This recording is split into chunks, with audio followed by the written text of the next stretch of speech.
mbokk internet yi asalaamaaleykum ñu ngi leen di nuyu di leen ziar di leen dalal jàmm ci Sénégal Matin seen matinal préféré ci télé Sénégal TV ni ngeen ko tàmmee am du lundi au vendredi ñuy am toujours mbégte di jano ak yéen yaakaar ne passé ngeen un très bon week-end ñu ngi leen di ñaanal en tout cas semaine u jàmm semaine bu ñu dox tey ak férié xam ngeen ne tey la lundi de Pentecôte ñuy ñaanal aussi sunu mbokku chrétiens yi li ñu nekk di def jamono ji muy jaamu yàlla mu nangul leen que lépp lu ñu ñaan itam ca Popenguine sunu borom nangu ko ñu leen di ndokkeel ci bés bi am mbégte mu rëy nag tey dalal maître Amadou Ali Kane avocat à la cour nekk itam défenseur des droits humains bokk ci RADDHO suma juumul bokk itam ci R3D regard différent pour un développement durable maître Amadou Ali Kane nekkoon également candidat à la candidature ci élection présidentielle bi nu weesu xam ngeen ne ci coowal parrainage beeg li ci amoon yépp ci la bokkoon ci victime yi kon ba tax mujjul woon nekk à la fin candidat ci boobule élection maître ñu ngi lay nuyu di la dalal jàmm am mbégte dalalaat la nga dellusiwaat ci sunu plateau bi.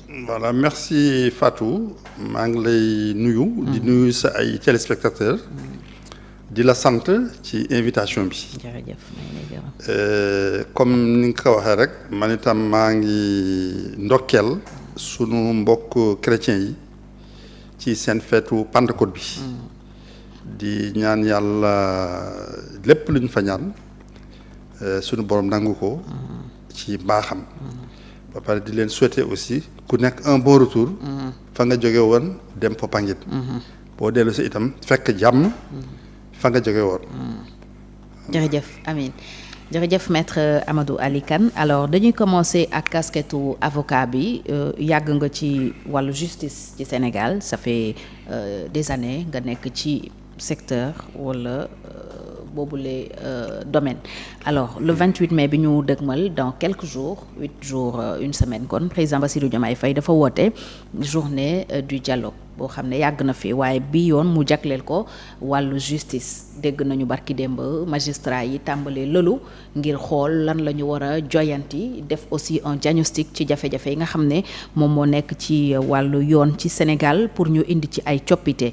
yow en tant que acteur de la justice lan ngay séentu ci moomu leen ndaje ak lan nga jàpp ne mooy urgence yi ñu war a njëkk a attaquer pour saafara ka waa question bi nga posé am na solo trop parce que seetlu nañu weer yi passé at yi passé bari na li ñuy ŋàññi justice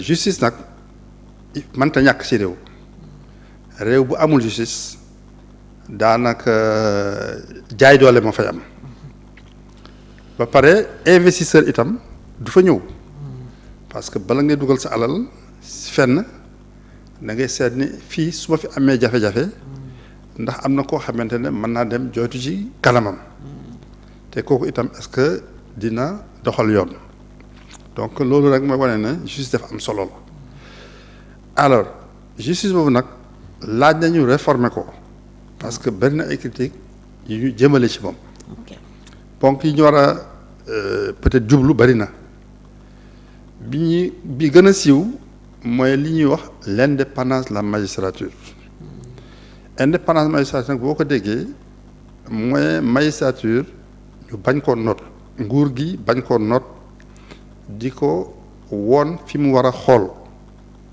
mel na ku ko abali bët alors justice tak fara moom boppam di doxal te yoon kese féete kawam état du nekk ci kawam di ko dicté lobby yi itam du ñu nekk ci kawam di ko dicté waaye ginnaaw moo waxee loolu nag il faut aussi que ba préciser que dossier yi nga xamante ne dafa intéressé état nekkul aussi dossier yi gën a bari ci li justice di liggéey ay dossiers yu néew lay doon mais waaye am na alors ñaareelu ponk bi bu ñu jàllee indépendance de la justice de la magistrature mooy impartialité de la justice maanaam ay nit bu ñu ñëwee taxaw kanamu justice ñu leen di àtte justice dafa war a tëddee njaaxaanaay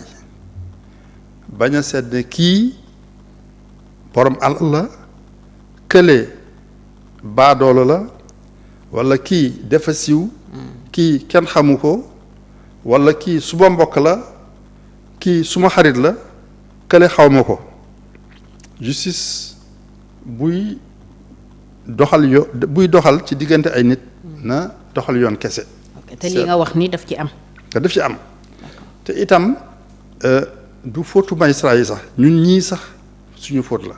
avocat yi wala non avocat yi société bi. ok c'est-à-dire képp ku am problème la ngay njëkk seet mooy ban mbokk ban xarit moo nekk justice. bralon nga dem foofu. am na yoo xamante ne mën nañu dimbali nit mais am na yoo xam ne mënta dimbali nit. dëgg la xam nga mënoo dimbali nit mu bañ a fay borom nag. loolu nag mënul nekk. waaye nag peut-être kuy dem kaso man nga ko dimbali fu mu doon tëdd peut-être at. xëy na ñu wàññi ko sax defal ko 6 mois. wala ñu defal ko sursis. loolu xel mën na ko nangu. waaye nag ñu bàyyi ko rek mu dem yoonam te tooñ na nit. loolu aussi mënul nekk. donc impartialité boobu lu am solo la maanaam tëddee njaaxaanaay. bu ñuy àtte diggante ay justiciable nit ak moromam. alors ñetteeli ponk bi may peut-être wax aussi mooy question moyens yi. xam nga justice itam boo ko déggee dafa laaj ay moyens humains. dafa laaj ay moyens matériels. loolu mënta ñàkk. c'est-à-dire fu bu nekk nii may saay doyuñu c'est-à-dire boo ko nattee ci limu population bi. li ñu am ci magistrat barewul ñun defe naa ne passé wuñu sax 600 magistrats. les juges d'instruction notamment. voilà juge d'instruction yi boo jëlee fii ci Dakar y a peut-être je crois 9 ou 10 cabinets. te cabinet boo gis mu ngi ak ay 400 dossiers. te dossier bu ne du benn nit boo ci ne mën na am fukk wala fukk ak juróomi nit. ay bandes parfois. voilà ay bandes donc il faut que ñu yokk limu magistrat yi ba pare ñu ngi naan dañu bëgg a def maanaam juge de. liberté voilà juge de liberté mais loolu itam te magistrat yi doyu dañu indi jafe-jafe. kon dina am feneen fu ñu tibb. foofu itam gën a am gàpp donc il faut que ñu yokk limu magistrat yi. boo yokkee limu magistrat yi foog nga yokk aussi limu greffier yi. parce que magistrat mënta toog te greffier toogul ci wetam di jël ay notes di bind li muy wax. alors foog nga yokk aussi limu secrétaire yi. parce que bu ñu àttee il faut ñu saisir li ñu àttee génne def ko jugement jox ko ñi mu concerné te loolu soo bëggee mu gaaw il faut que mu am ay secrétaires yu mën a saisir ñooñu itam il faut ñu am ay machines ay ordinateurs. am ay papier am encre donc il faut donc daal ci gàttal ay moyens humains ay moyens matériels loolu itam dina gën a tax liggéey bi jub jaar yoon alors loolu c'est important leneen li ma ciy dolli mooy xarañ bi compétence xam nga atte dafa laaj nga xam droit. parce que ci yoon ngay atte te droit nag dafa nekk matière boo xamante ne dafa toogul day évoluer rek ma jox la benn firnde rek amoon na temps par exemple réseaux sociaux amul woon donc amul woon droit des réseaux sociaux léegi réseaux sociaux ñëw nañu léegi am na droit boo xamante ne dafa aju ci loolu te amul woon avant boo jàngoon droit avant loolu jànguloo ko. donc il faut nga former wu léegi xam lii parce que matière bu bees la. kon dafa laaj mise à niveau. dafa laaj mise à niveau dafa laaj mise à jour dafa laaj daal renforcement des capacités tout le temps. kooku benn exemple rek laa la jox xam nga bëri na léegi ay escroqueries yu ñuy def jaarale ko ci internet. cybercriminalité yooyu yëpp. te bu njëkk amul woon. donc yooyu yëpp il faut que nit ñi jàng ko ak yeneen ak blanchiment bi tout ça xam nga ni ñuy weexalee xaalis bu setul xam nga loolu yëpp ay technique la yoo xamante ne xamuñu ko woon léegi am na donc yooyu donc il faut un renforcement des capacités il faut donc compétence am. kon dafa am ñu incompétent ñu nekk ci biir justice. non waxee ma ko côté boobu. dama ni dañuy nekk ci matière boo xamante ne day bouger. d'accord moo yem rek ci li nga jàngee université wala li nga jàngee école magistrature wala li nga jàngee école avocat. d'accord boo ci yemee rek gaare. ok te pour mise à niveau mise à jour boobu am dafa am lu ci état war a def. voilà état dafa am lu war a def. association yi itam am na lu ñu war a def. ok soo jàppale leen. d'accord xam nga léegi sax avec l'outil informatique. mën nañu def sax des formations en ligne. mën nañu toog def fi benn séminaire kenn du bouger sa kër. da ngay toog sa kër ñu jaarle ko ci Zoom. wala ñu def ko ci Space maanaam réseau X bi. waxtaan kenn def conférence ñii di poser ay questions te ku ne nekk ci dëkk bu différent. loolu yëpp c'est des possibilités. loolu yéen acteurs yi la ñun acteurs yi voilà ak état bi yëpp foog ñu jàppale ju parce que dafa laaj aussi ay moyens. bien sûr bon bu loolu weesoo itam aussi yenn loi yi foog ñu changer ko. comme yan. xam nga boo jëlee article 80 moo gën a siiw. offense au chef de l'État. offense au chef de l'État dafa am ay articles yoo xamante ne buñ la ko toppee rek li procureur bi laaj juge bi sañul def le contraire. mooy prison rek nga jëm. il a les mains liées maanaam loxo yi dañ ko yeew. waay loolu tax benn ay juges yoo xam ne dañ leen mere mais en réalité dañ leen tooñ parce que dañ leen di saisir alors indi leen ay lois yoo xamante ne amuñu choix. li ñu leen laaj tëggee loi bi. voilà. ok li ñu leen laaj moom rek la ñu mën a def. xam nga bu ñu la toppee offense au chef de l'État. bu ñu la toppee article 80. bu ñu la toppee ay diffusion de fausses nouvelles. bu ñu la toppee ay attroupement affaires yooyu. alors atteinte à la sûreté de l'État façon yooyu. donc lépp lu procureur bi laaj le juge ne peut pas faire autre chose. loolu il est obligé topp loolu. nit ñi nag defe ne wooy juge bi amul indépendance nii la nangam fekk loi bi moo tëddee noonu. loi yooyu nag il faut que ñu changer ko aussi. comme ça dina gën a may juge bi mu am liberté mën a apprécier. xam ne jël décision boppam. te kenn du yeew ay loxo. bon am na foo xamante ne peut-être on peut comprendre boo jëlee détournement de deniers publics. bu ñu la ko toppee. le juge il n'a pas le choix su procureur bi demandé il est obligé de suivre. xam nga xëy na loolu sax c'est la défense alors des biens publics. xëy na ça peut se comprendre. même encore que chef de l'État moom c'est un article fourre-tout. bari nañ ñu ko bàyyi sax réew yu bari bàyyi dañ ko. xam nga dañu dem ci diffamation ba injure mais offense bu ñu la ko waxee rek mandat de dépôt automatique. ba pare li ci gën a bon aussi il faut que aussi yenn mode de poursuite yi maanaam façon. ni ñu toppee nit ñi aussi ñu xoolaat ko. par exemple yow dañuy topp nit offense au chef de l'État. maanaam dafa wax kàddu boo xamante ne teggunuwul jëmale ko ci président mais kàddu boobu ñëpp dégg nañ ko. mais au lieu ñu topp la directement mais dañuy def information judiciaire dañuy saisir juge d'instruction pour mu def enquête te loolu amul enquête bu ñu ci def. dafa nekk lu leer lu fës flagrant délit la. waaw donc dañoo àtte directement. mais pour yokk sa coono rek gën la sonal gën la yàggal kaso. yàggal kaso wala ñu ubbi dégg nga maam information judiciaire. pendant 6 mois au moins. yooyu voilà bala ñu lay woo sax déglu la nga tëdd dafa ay 6 mois. wala 5 mois ñu door la woo. alors loolu yëpp dafa nekk yoo xamante ne aussi. dañ ko war a changer. mode de poursuite yenn yi. dafa am yoo xamante ne vraiment pour gën a lor nit ki. alors yooyu yëpp souvent ce sont des adversaires politiques. voilà donc yooyu yëpp il faut ñu xoolaat ko. bon maintenant aussi il y a la question aussi des relations entre le procureur le parquet et la chancellerie. Est-ce qu'il faut couper le cordon ombilical ou est-ce que écoute il faut maintenir le cordon ombilical man su ma gis-gisu bopp. je pense que li ñu war a def mooy interdire alors les instructions individuelles ci dossier. c'est-à-dire que la chancellerie mën na joxe la politique pénale. ñu certes sur telle question vraiment nañu ko sanctionner. nañu nekk sévère xam nga. ñu généraliser ko. voilà ñu généraliser ko nañ ko topp. voilà mais su fekkee dossier nag taxaw na mu bañ a am da nga mam des ordres de poursuite non ordre de poursuite sax c'est pour certains fonctionnaires. gendarmerie machin et tout ça bala nga leen topp foog nga am autorisation. yooyu yëpp mais fii c'est l'interdiction des instructions individuelles.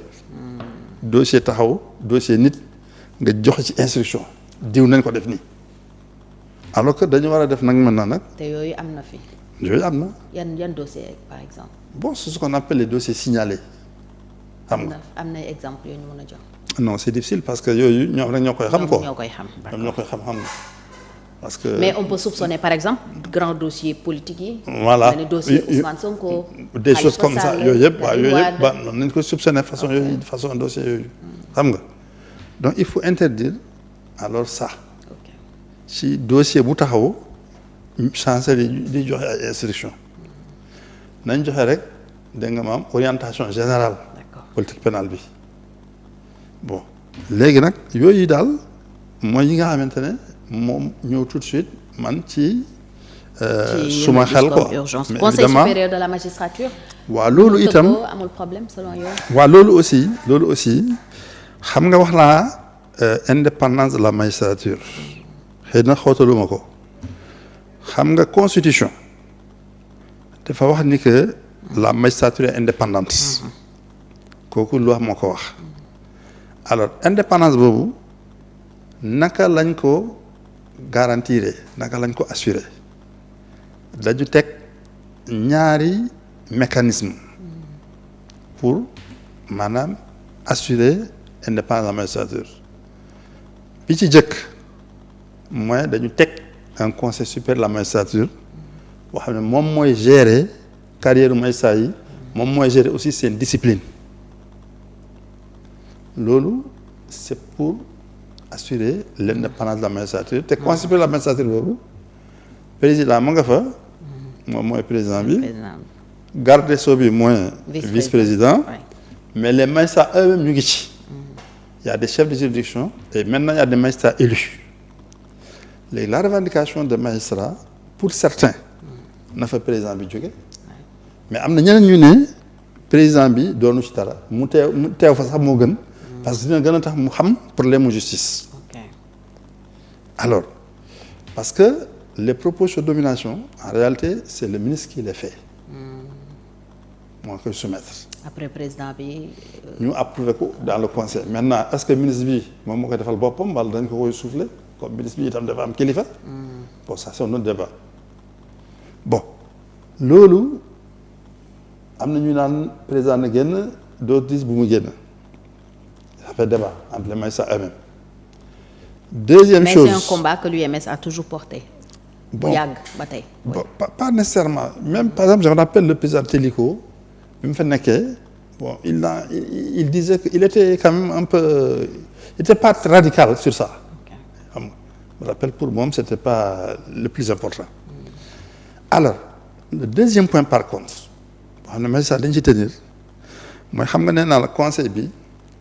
Il y a des chefs de juridiction et un petit nombre de magistrats élus su ma jugul peut-être ay 4 xaw ma dañu bëgg nag ñu yokk limu magistrats élus yi par leur père. D'accord.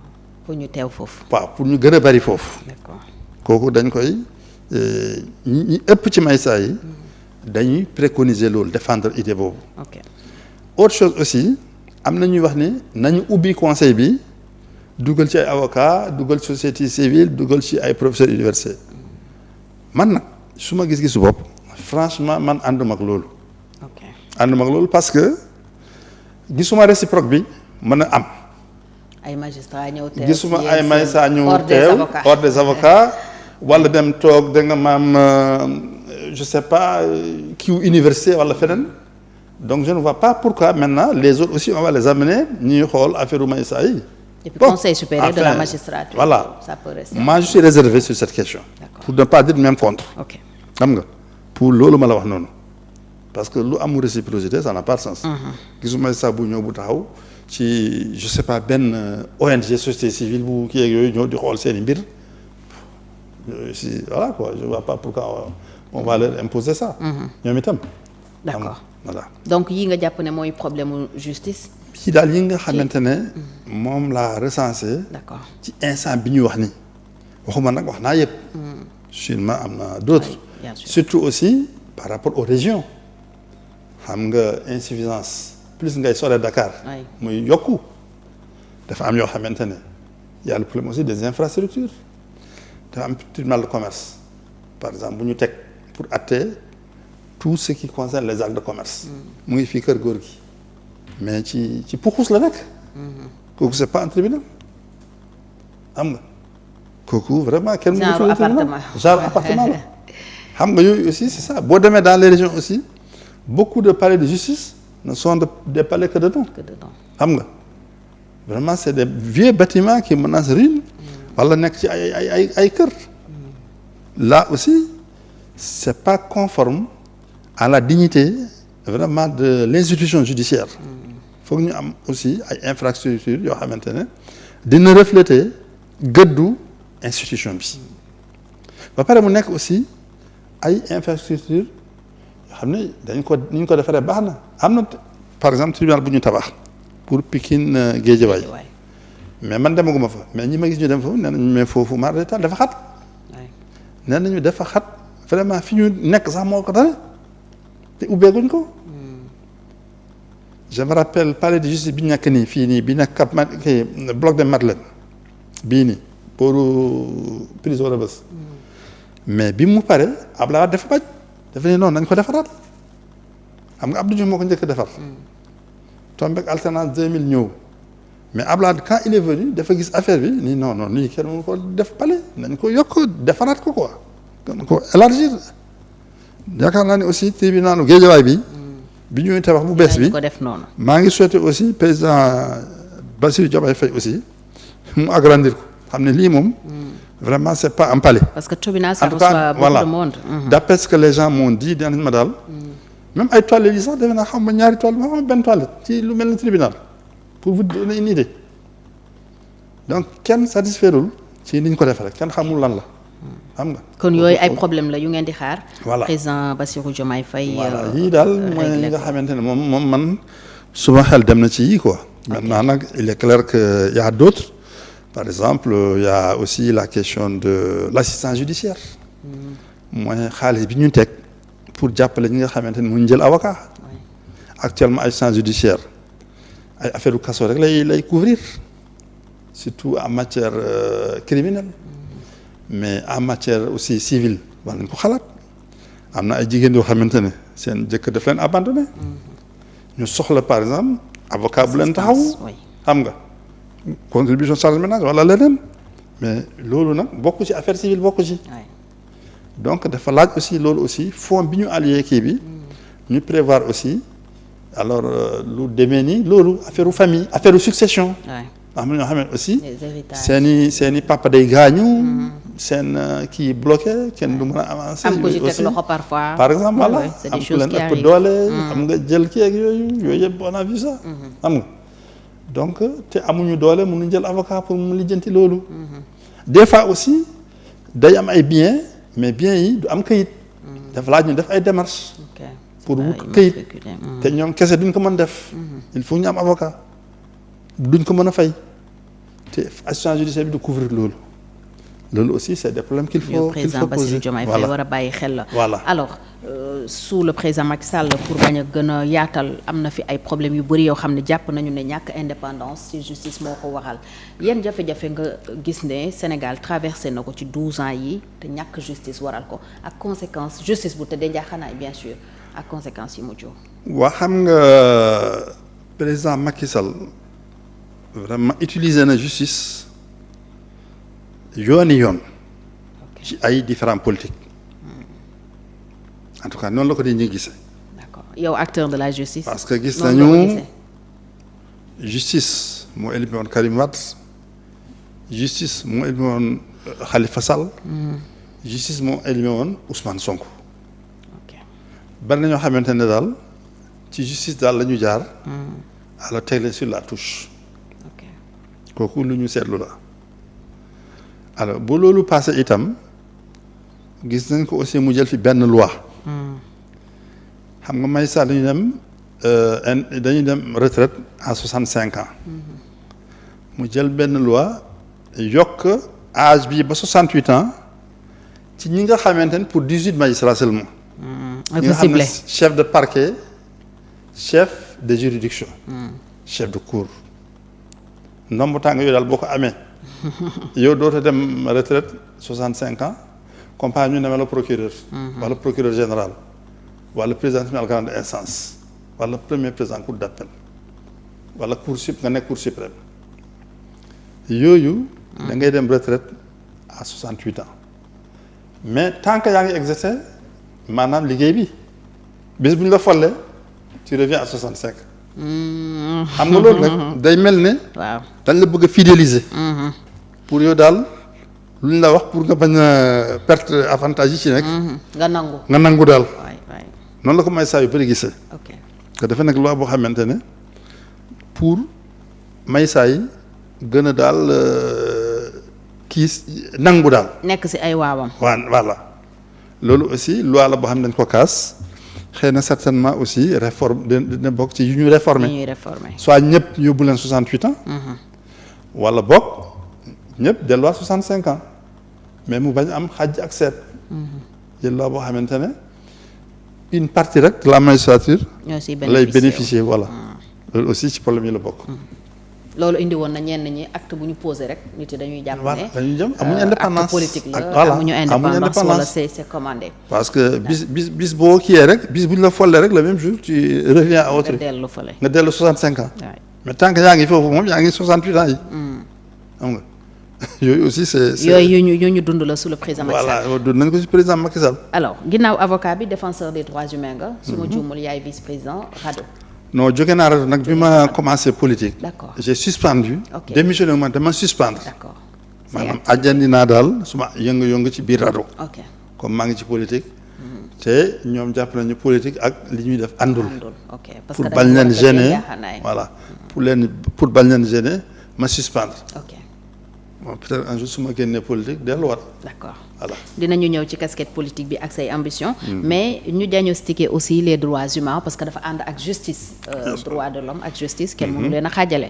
alors ba tey jii jàpp naa ne aussi défenseur des droits humains nga. parce que loolu moom boo ci xasee. loolu rek c'est voilà du dafay nekk ci yow. alors maître wax nañu itam ne sous le président Macky Sall la démocratie et les droits humains ont beaucoup souffert yan problème nga ci diagnostiquer ci at yi ñu weesu bala ñuy ñëw ci xëy na lan la ñu war a joyanti ak naka la ñu war a moytoo daanuwaat ci li ñu jóge.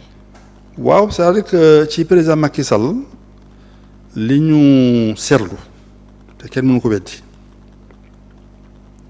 dem nañu ba am plus de 1500 détenus politiques kooku moom kenn mënu ko weddi te ñi ci ëpp wax na moo la yóbbu kaso ñu ngi leen toppee abus liberté d'expression dans l'exercice de la liberté d'expression te ma jàpp ni nag démocratie xëy na loolu war yóbbu ni kaso.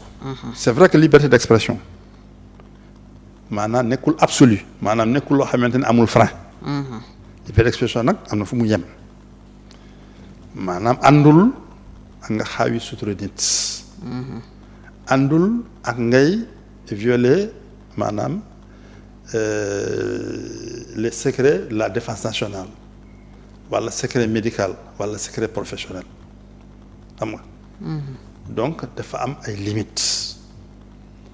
maintenant naka lañ koy sanctionner est-ce que dañu war a tëj nit ki wala dañ ko war a teg ay daan ci wàllu xaalis.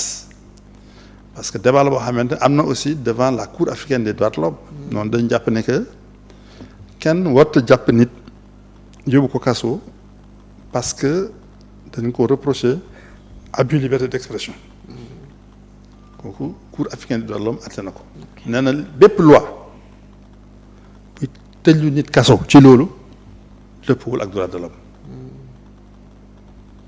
donc il faut que ñu xoolaat aussi mooy yi ngeen di wax rek la dépénalisation des délits de presse oui. d'autres disent la déprisonnalisation xam nga yooyu xam nga même bu ñu topp aussi wala ñu teg nit ki yóbbu ko kaso. ñu teg ko ay sanctions pécuniaires. voilà ci yu mel noonu voilà ay alamaan ak yooyu. voilà donc daal seetlu nañu daal ci temps wu président Macky Sall ñu bëri ñu jàpp soit ci manifestation wala boog ci ay kàddu yoo wax moo xam dans les réseaux sociaux moo xam ci rajo moo xam ci meeting moo xam fan ak fan la ça aussi c'est des choses qu'on a observé donc il faudrait aussi que peut-être le nouveau pouvoir aussi puisque ñoom ñoo nekkoon victime yu loolu surtout ñoom itam ñu bañ a tomber ci loolu ñu xam ne aussi démocratie dafa laaj contradiction xam nga dafa laaj ay contre pouvoir parce que y aura une nouvelle opposition boo xam ne y aura une nouvelle opposition bu taxawee ñoom ni ñu taxawee voilà il faut pas que ñoom itam ñu tenter ñële ñi doon def ñu def loolu parce que on les a amenés parce que dañu convaincre nit ñi majorité sénégalais yi que dëkk bi toll na foo xam ne dafa laaj rupture maanaam lii woon ni loolu lañ fi ñëwee loolu la ñu jaay nit ñi ànd ci majorité bi ànd ci bon je rappelle aussi que ñoom 54% moo leen fal donc mën na jàpp aussi que y a 46% yoo xam ne ànduñu ak ñoom sans compter ñi nga xamante ne ñoom ci 100% yi dem woote noonu pratiquement ñooñu peut-être ils représentent peut-être la moitié de l'électorat. Oui, parce que l'électorat c'était 7 millions 300 déjà la population bi yëpp 18 millions la ci 18 millions yi 7 millions 300 ñoo bind pour dem woote te 7 millions 300 yi dem bindi woote peut-être 4 millions je sais pas 4 millions 5 ñoo dem woote ñoom ci am ci 54%. Donc certes ils sont majoritaires mais c'est une majorité de la minorité électorale. parce que li ëpp woote wu. lu ëpp woote wuñu bind wuñu déjà ñi bindu tam demuñu woote donc il faut toujours relativiser da nga maam booy jël ay décisions booy apprécier mais nag clairement nag ñi demoon woote nag majorité bi ñoom la ñu jox loxo la ñu jox seen confiance ni dëkk bi ni muy doxee doyuñu dañu bëgg ñu indi leneen indi rupture ça aussi il faut qu'on soit très clair ba pare bon peut-être qu'on viendra sur ces questions il faut que les gens aussi jouent le jeu démocratique c'est-à-dire qu'aujourd'hui nous avons un exécutif élu à 54%, n'est-ce pas? Mais nous avons une assemblée qui n'est pas la majorité parlementaire qui appartient à l'exécutif. Du régime actuel. Du régime actuel. Donc la majorité est une majorité en fait, on va dire d'opposition. Parce que ce sont les gens qui sont battus. moo tax d'ailleurs ñu bëri jàpp ne assemblée bi dañu ko war a dissoudre forcément pour aller vers des législatives anticipées. Bon, pas nécessairement. Xam nga on est en démocratie. Moi je me rappelle en 2000 situation bi moo fi amoon. Quand le président Wade a gagné, l'assemblée était socialiste en majorité. Mais Abdoulaye lépp lu mu indi les gens ont joué le jeu démocratique. Ok. Xam ne ba il a été élu, il a la confiance des populations. Wotal ko budget lépp laa bu mu indi peut-être dañ jëm amender et tout ça mais après daawuñu def blocage systématique waruñu bloquer dañu war a jouer vraiment le jeu de la démocratie, le jeu républicain, le jeu institutionnel.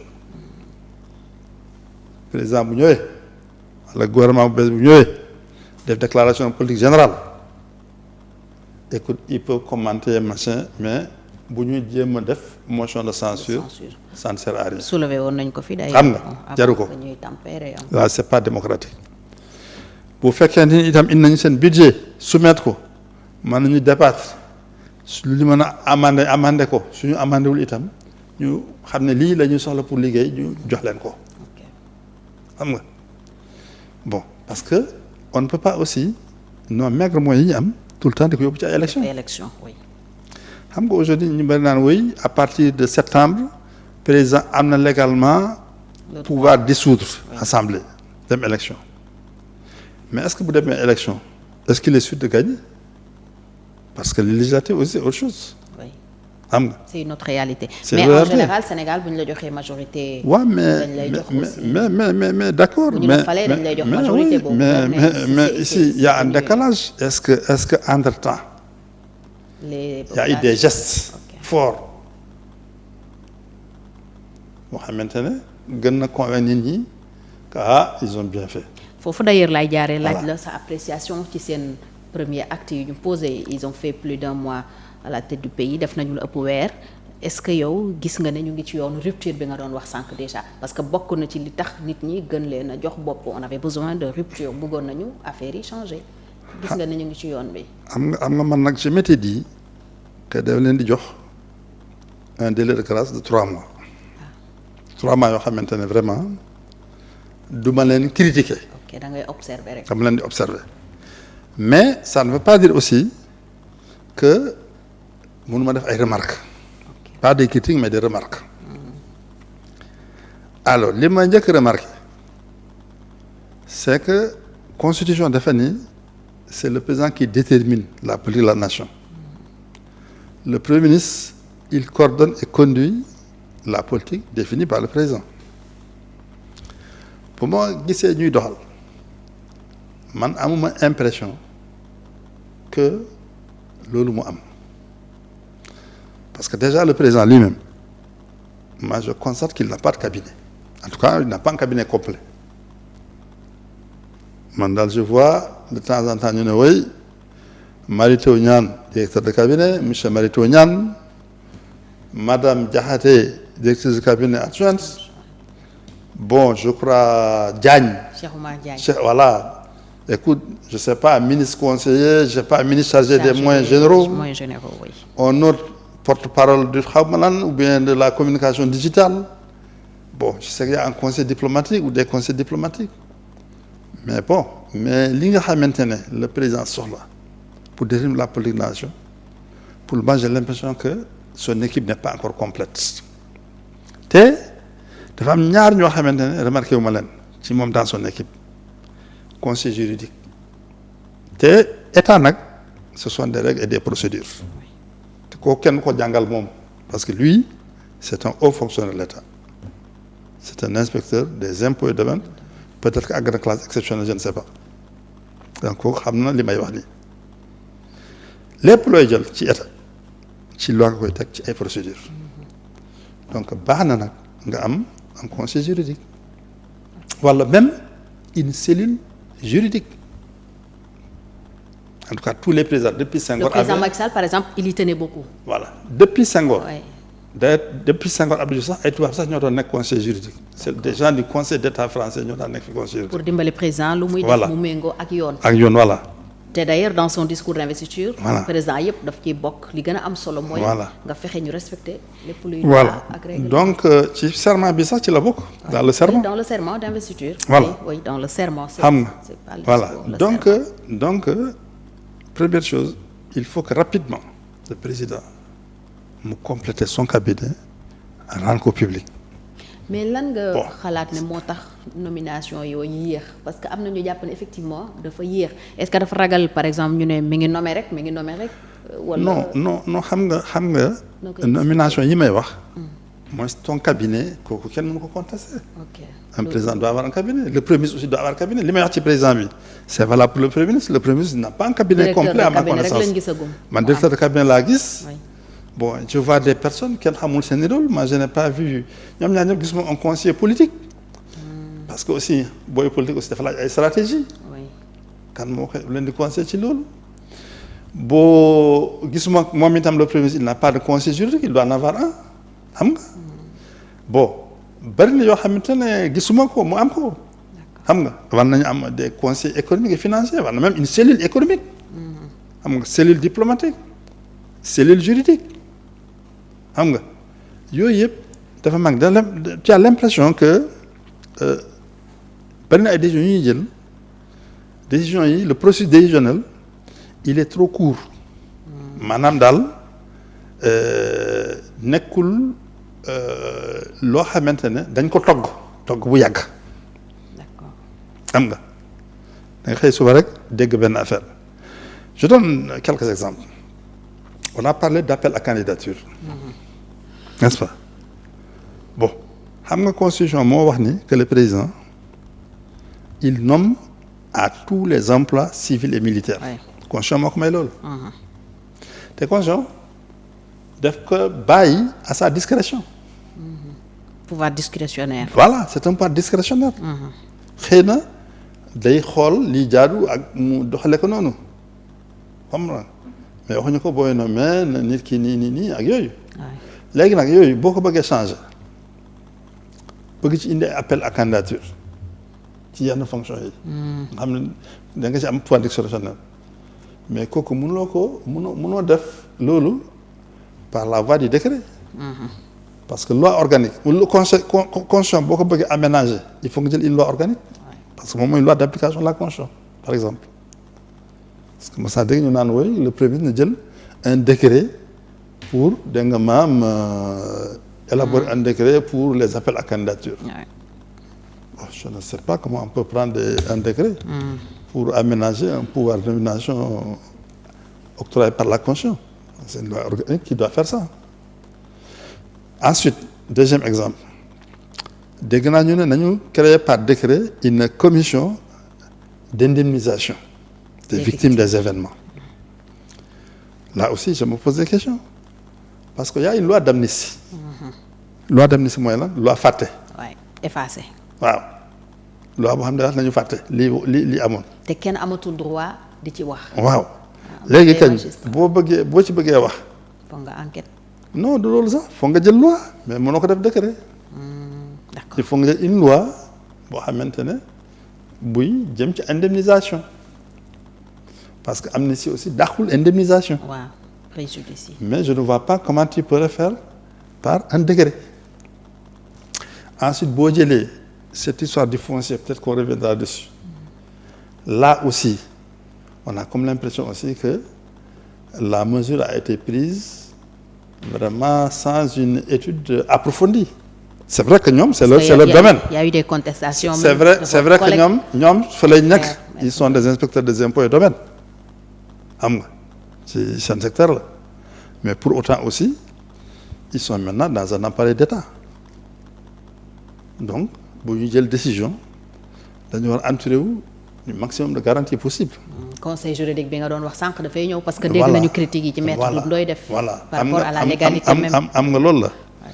parce que quand tu prends quelqu'un boo xam ne état bi daf ko attribuer bail wala transformé bail bi sax en titre foncier mu dem jël terrain bi tayle ko banque ñu jox ko prêt pratiquement mu nekk alalu banque nga ñëw bëgg ko kii xam nga loolu ça yemul sax ci moom de loolu noonu conséquences yi.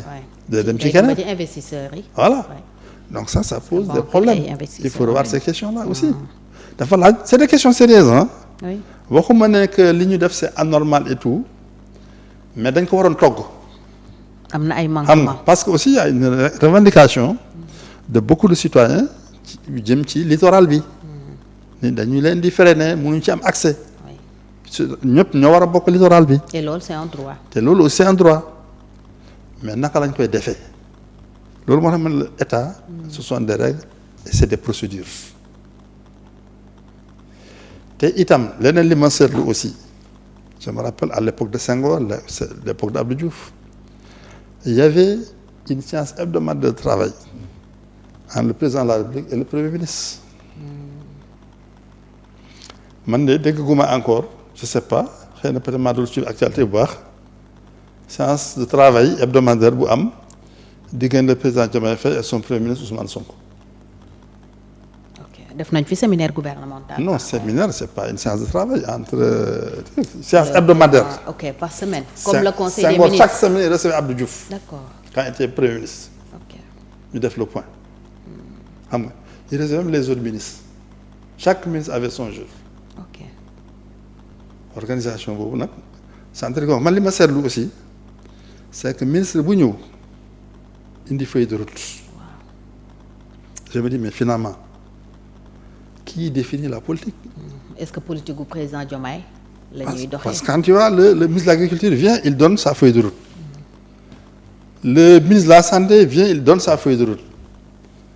Un autre ministre donne sa feuille de route. Finalement tu as vu tu as l'impression que effectivement que les ministres sont autonomes. ku nekk da nga ñëw ak sa xam-xam. ku nekk dafa ñëw ak sa xam-xamam. donc là aussi il faut que très rapidement aussi. que je sais que bon peut-être il y a une feuille de route que le président a définie. Le projet notamment. le projet, on peut appeler ça comme une vision. Oui. Mais ce n'est pas encore un programme. Ils l'ont reconnu. C'est une vision. On veut un Sénégal prospère, un Sénégal souverain.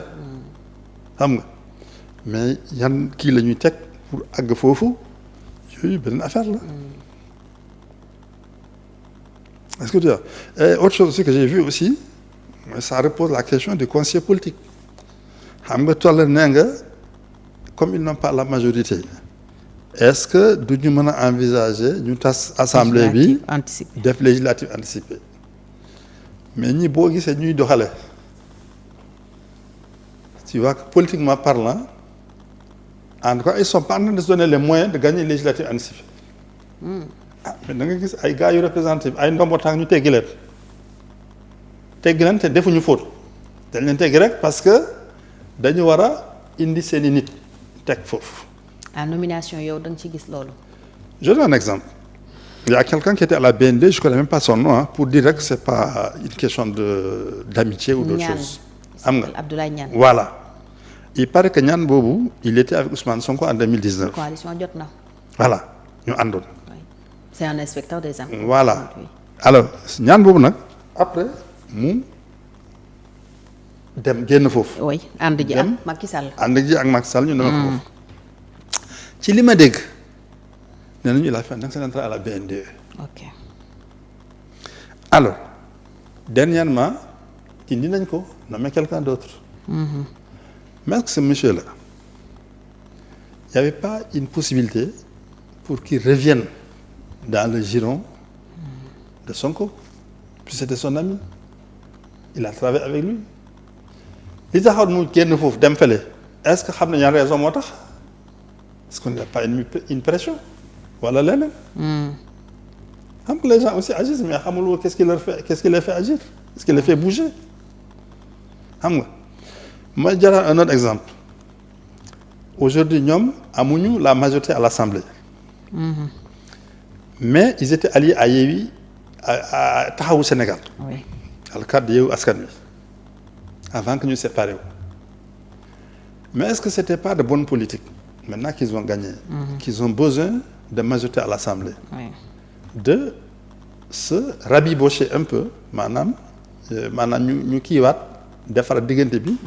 Avec Taxawu. Khalifa Sall. Avec Khalifa Sall. Khalifa am na expérience am nañu ay députés ñu gën leen jàppale. Mais tel que je vois apparemment c'est pas cette logique-là qui est en cours. J'ai vu dans la presse que ñu ne Barthélémy Dias dafa bëgg audience ak tout ça. Je pense qu'il y en a qui ne veulent même pas qu'il rencontre le chef d'État, qu'il le mette la capitale. Pour parler des problèmes de Dakar. Voilà. Xam nga donc c'est vous dire que il faut aussi que piège boobu. Ok. Le piège. Moi de et la mes politique, amis quoi. Voilà le piège de la politique partisane. Ok. ñu bañ ci daan parce que bu ñu ci daanoo rek il y a plus de rupture c'est comme Macky Sall faisait. xam nga Macky Sall loolu la def les consulats les ambassades les conseils d'administration ba ci sax peut-être même les conducteurs de BRT je sais pas. Faut pas tout était politisé quoi. Voilà. Samay nit. Voilà comme disait un grand chef religieux mu ne réew mi mu ne diine bi diine yàlla la réew mi nag réew nit ñi la. mais mettam koo wóolu ngay dénk hein. Non wóolu. Oui. xam nga dafa am yoo xamante ne quelqu'un qui est en fonction qui fait bien le travail est-ce que il faut l'enlever parce qu'il n'est pas avec toi nga indi keneen koo wóolu. waaw te ñoom de waxoon nañ compétence. xam nga Oui. maintenant nag c'est clair que les fonctions politiques il n'est pas envisageable que des fonctions politiques que tu les confies à des adversaires ce n'est pas possible ou bien des fonctions de souveraineté pas demander au président de la République de nommer comme ministre de l'Intérieur ou ministre de la Défense un adversaire politique. Faut quand même, voilà il est obligé de prendre des hommes de confiance. N'est-ce pas? C'est pareil pour le Premier ministre, n'est-ce pas? Mais il y a quand même des hommes qui font plus ou moins l'unanimité autour de leurs compétences, autour de leur sérieux. Même s'ils n'étaient pas politiquement avec toi. Voilà, avec eux. Est-ce que ces gens-là, il faut les passer à la trappe ou il faut les garder? Je prends l'exemple de l'ancien ministre des Finances, Moustapha Ba. Bon, moi je ne le connais pas personnellement, mais Moustapha Ba, il jouissait quand même d'une bonne image. En tout cas, à l'Assemblée, j'ai vu que vraiment, dernière fois qu'il est passé pour le vote du budget, les gens ont même fait une motion pour lui rendre hommage, pour le féliciter. Je ne demande pas que ce Moustapha Ba soit gardé comme ministre des Finances, parce qu'aussi, ils ont leur cadre, qui connaissent la question. Mais est-ce qu'il ne pouvait pas servir comme conseiller quelque part, soit du président ou du PM, même s'il était avec l'ancien régime?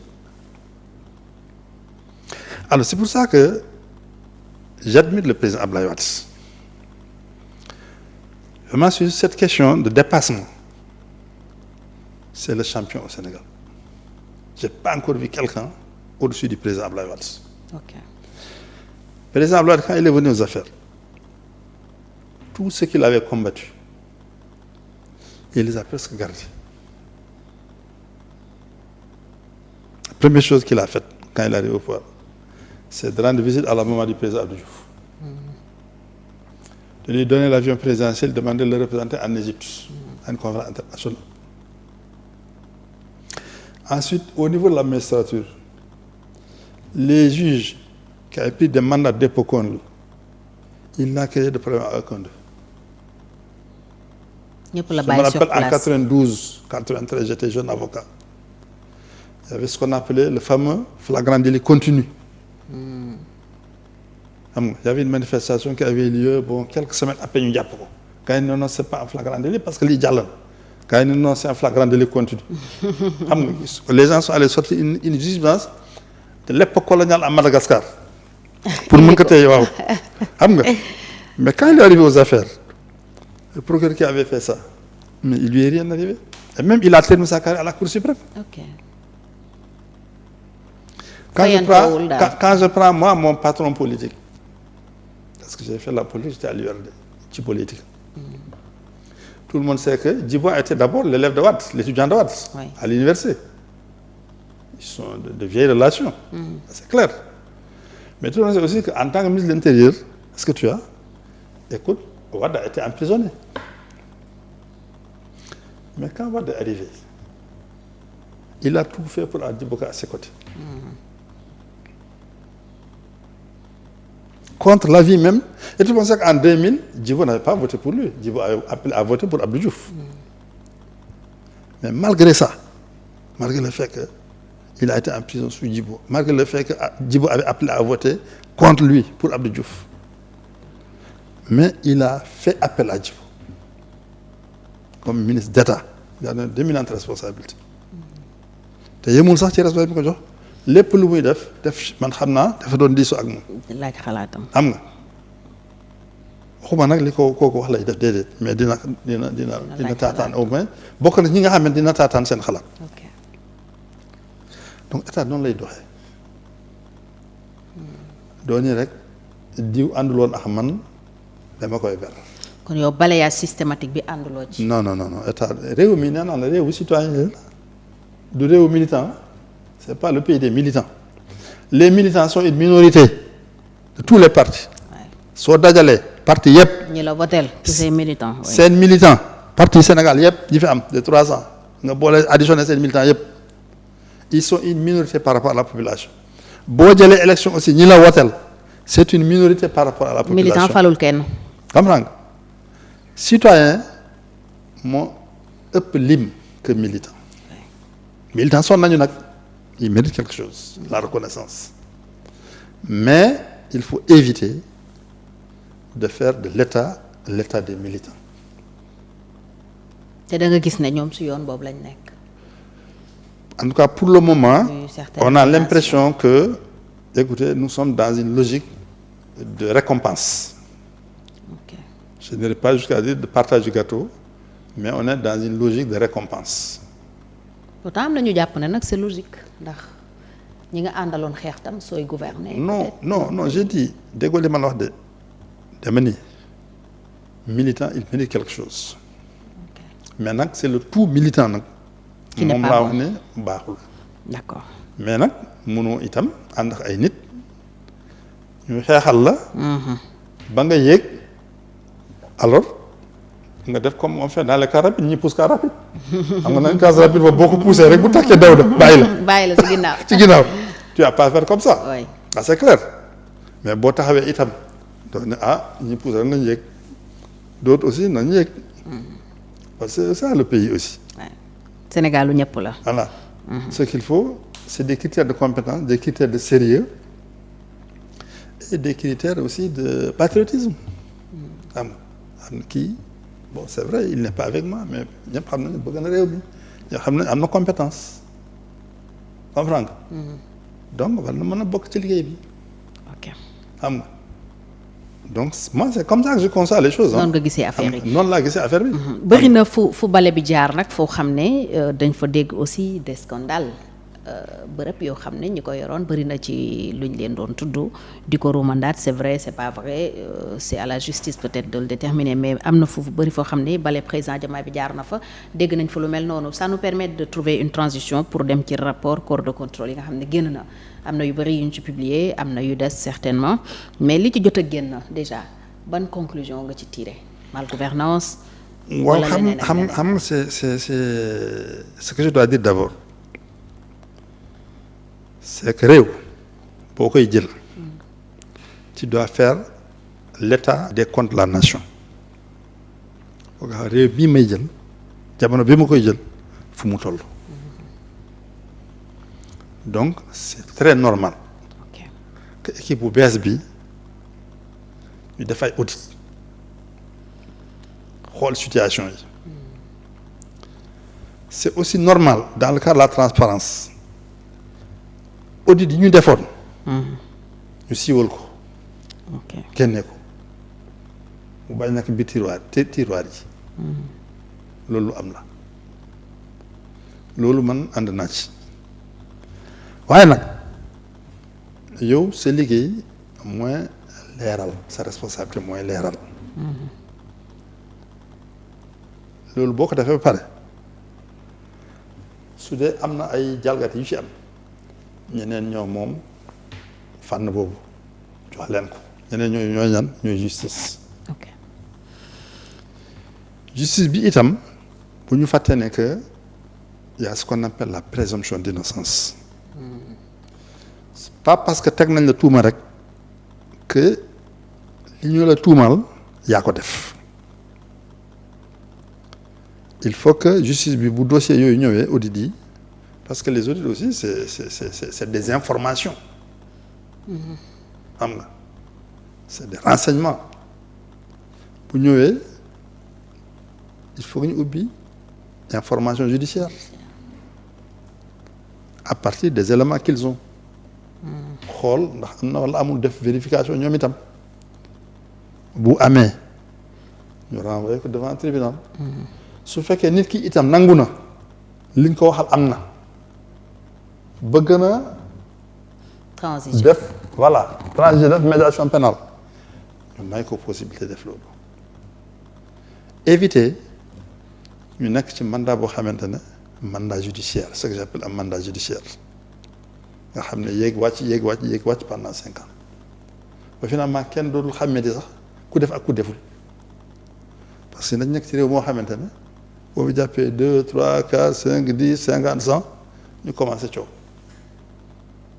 je sais nag que la rue nag la rue veut des têtes la rue veut même à la limite que le sang coule ça qui lui fait plaisir mais nag ñii nag c'est des hommes d'État c'est pas des hommes de la rue donc il faut que aussi ñu xam ne lu rue bi wax rek la ñu war a ànd topp. ni ñu commencé traiter dossier yooyu naka nga ko gisee on les a déjà publiés. ça c'est important moi je suis d'accord avec ça la publication. D'accord. Parce qu'il faut que ñu xam parce que ñi tam ils sont au service de l'État. Ouais. Au service aussi des populations. bu ñu defee liggéey kay il faut ñu xam liggéey bi lan la rendre compte xam nga et ça aussi ça permet sax à d'autres de se méfier. xam na déjà vertu rek déjà. prévention avertir voilà avertir xam nga boo xamee ne lii kat attention suñu ma kiiwee nii lañ may def. xam nga tu vas te calmer un peu déjà donc ça dan na ci mais comme je t'ai dit nag ginnaaw bi ñu ko defee nañ ko def ñu ko war a def. La dernière fois j'ai entendu en conseil des ministres ñu nekk le garde des Sceaux a fait une communication sur le truc et tout ça. Les fonds Covid. Bon, moi je me demande est-ce que c'était le lieu de le faire. En conseil des ministres. Waaw man de personnellement je n'aurais pas conseillé en garde des Sceaux de faire ça. C'est des procédures judiciaires. Elles sont soumises à la confidentialité. Ñu dem information. Bon, certes que les informations ne sont pas ouvertes encore. Mais c'est appelé à être couvert par la confidentialité. Mënoo dem di ko siiwal comme ça. Tu peux en parler avec le président, tu peux en parler avec le premier ministre. Mais pas en conseil. Mais en conseil des ministres, ça me semble pas être le lieu indiqué pour ça. Bon, maintenant, ça, parce que boo koy def, ça donne une connotation politique à l'affaire. Alors que c'est des affaires qui doivent rester judiciaires. Ouais. Donc il faut éviter ça. Bon, maintenant, li tax mu def ko, je ne sais pas, moom moo xam aussi, il a ses raisons que je ne connais pas. Mais je parle moi de mon option personnelle. Su doon man du ma def loolu. day wax ak ñaari kilifa yi nga xam ne ñoo ma tënk daal dinaa dem ñoo wax ak ñoom. Président bi naa ko xamal lii, président bi naa ko xamal lii. Voilà. Le reste nag je le traite avec mes juges, mes procureurs et mes machins. Am ñu doon traité ak ñu ko war a traité. Voilà. Ok alors loolu mooy sa xalaat ci traitement wu yenn dossiers judiciaires yi notamment rapport corps de contrôle yi ak fonds Covid li ci ministre de la justice wax alors maître jàpp nga ne aussi bu amee ay besoin peut-être d'arrestation de mettre en prison des opposants war nañu ko def sans hésiter wala au nom de la réconciliation peut-être de la stabilité war nañu éviter yegg foofu. Lan nga jàpp ne noonu la ñu war a xam nga arrestation moom dafa dépend ci li nit ki def. ok ku deful dara moom yaakaar naa duñ la arrêté ci li ma yaakaar bon maintenant si c'est avéré li nga def. ok mais écoute. Rien n'empêche on ne peut pas ne pas appliquer la loi à ton endroit. Envers toi. Maintenant nag man li may conseiller. mooy phase boobu ñu bañ ko gaawantu. ok parce que buñ ko gaawantoo xam nga les gens risquent de penser que c'est une chasse aux sorcières. parce que yi ma dégg yi daal ñuy wax ci kii yi dafa mel daal laal na nit ñu bëri xam nga fond Covid bi moom xam nga ñaar nit la laal. xam nga. mbooloo la. xam nga donc tu risques d'avoir vraiment. Beaucoup de familles risquent de décimer. Bon, on peut mener l'enquête, xam nga, ouais, et puis on va voir.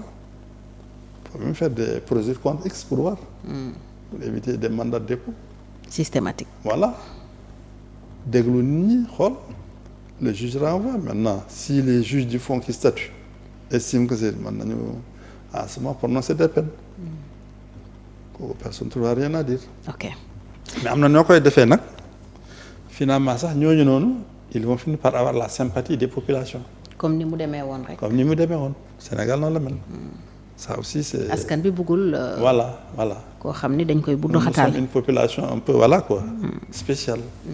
dañ am aada woo daal. voilà c'est ça.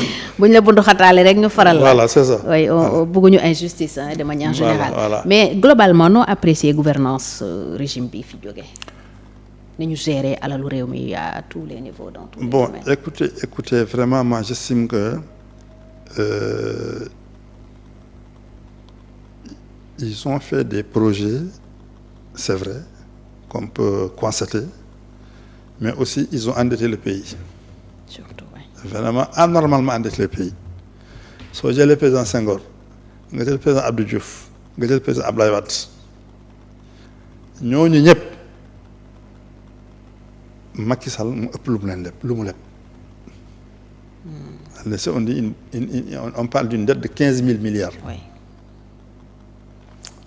On dit 73% du PIB. Alors que le ratio c'est 70%. Et ça aussi on n'a pas ajouté la dette des organismes publics. Oui, la dette intérieure. Donc, si on ajoute ça, on est presque à 80%. D'autres disent même 87%. Oui. Donc, ça veut dire qu'aujourd'hui, l'État étouffe. Sur le poids de la dette, n'a pas de marge de manœuvre. Oui. Donc, moi, la première critique que j'adresse à l'ancienne équipe, c'est de s'être endetté. C'est vrai qu'il faut s'endetter. Tous les pays s'endettent. Oui. Même les États-Unis s'endettent.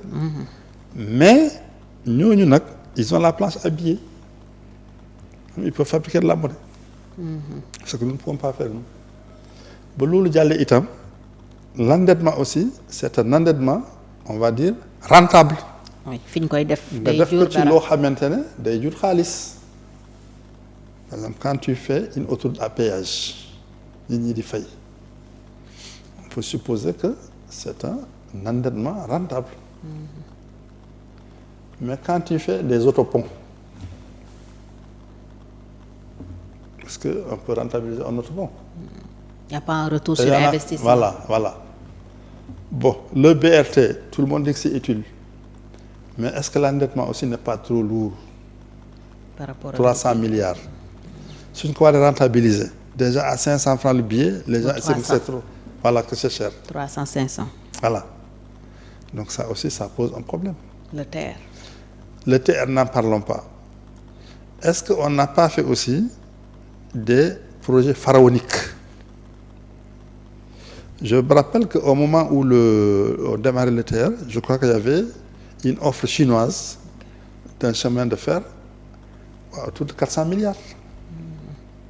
Les gens l'ont zappé. Petit train de banlieue. Voilà. On a vu aussi que, d'après ce que j'ai lu dans les informations, les Marocains ont fait un TGV sur plus de 300 et quelques 20 km, je ne sais pas. Qui coûte moins cher. Qui coûte moins cher, n'est-ce pas? Après, à 600 milliards, des choses comme ça. Nous, un TR qui n'arrive même pas à Diamniadio,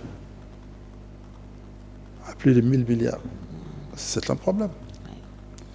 Donc, il y a la question non seulement du volume de l'endettement, mais aussi, il y a la question aussi, on va dire, de la bonne gouvernance. Est-ce que là où on a mis l'argent, c'est là qu'il fallait le mettre? Et détournement d'objectifs. Voilà. Tout ça aussi, c'est des questions qu'il faut se poser. Bon, alors, maintenant, au-delà de tout ça, que ce soit l'ancienne équipe, que ce soit l'actuelle équipe, moi, ce que je préconise, c'est que on ne vise pas seulement la défense des intérêts de la génération actuelle. Il faut qu'on vise aussi la défense des intérêts, qu'on essaie de préserver les intérêts des générations futures. Et c'est ça le développement durable. Il ne faut pas qu'on fasse du développement seulement, mais il faut qu'on fasse du développement durable. Un développement qui prend en compte la génération actuelle, mais qui prend en compte également les générations futures. Aujourd'hui, tout le monde sait que nous sommes à l'heure du réchauffement climatique, à l'heure du changement climatique. Nous savons que, à cause du réchauffement climatique, le niveau de la mer est en train d'augmenter. Beaucoup de villes côtières risquent d'être englouties. Donc on risque d'avoir des réfugiés climatiques. Tu prends Guet-Ndar, tu prends Kafountine, tu prends les îles du Saloum, Bargny, Rufisque, peut-être même Yoff Djamalaï, peut-être d'ici quelques années. Donc écoutez, on pourrait avoir des déplacements de population à cause de l'avancée de la mer, les régions côtières. Tu prends aussi l'augmentation de la chaleur, le réchauffement climatique. Des populations comme celle du Fouta, qui sont aujourd'hui à 47 degrés. Ça peut monter, ça peut aller jusqu'à 50, 60 degrés. À 60 degrés, aucune vie n'est possible. Il faut envisager des solutions. Mais on n'y pense pas aujourd'hui. Le sol est en train de s'assécher. Il y a la désertification qui avance.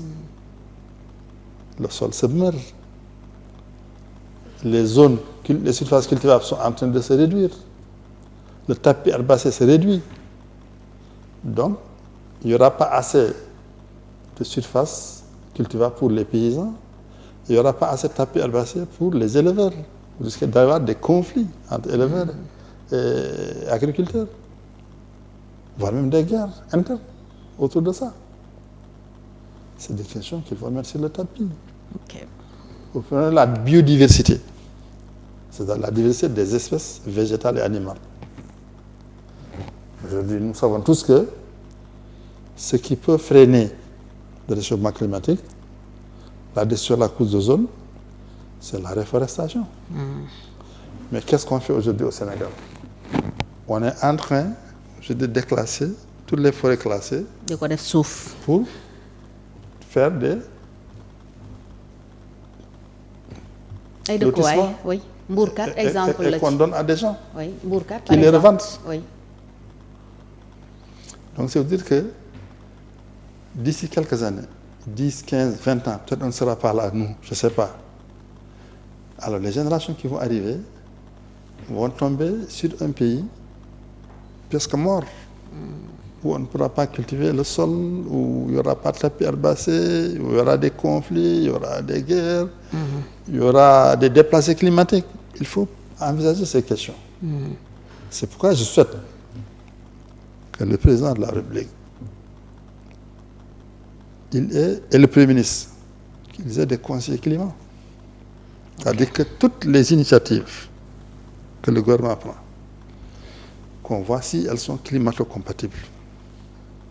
C'est-à-dire, est-ce qu'elles vont dans le sens de la préservation de l'intérêt des populations à venir, des générations futures.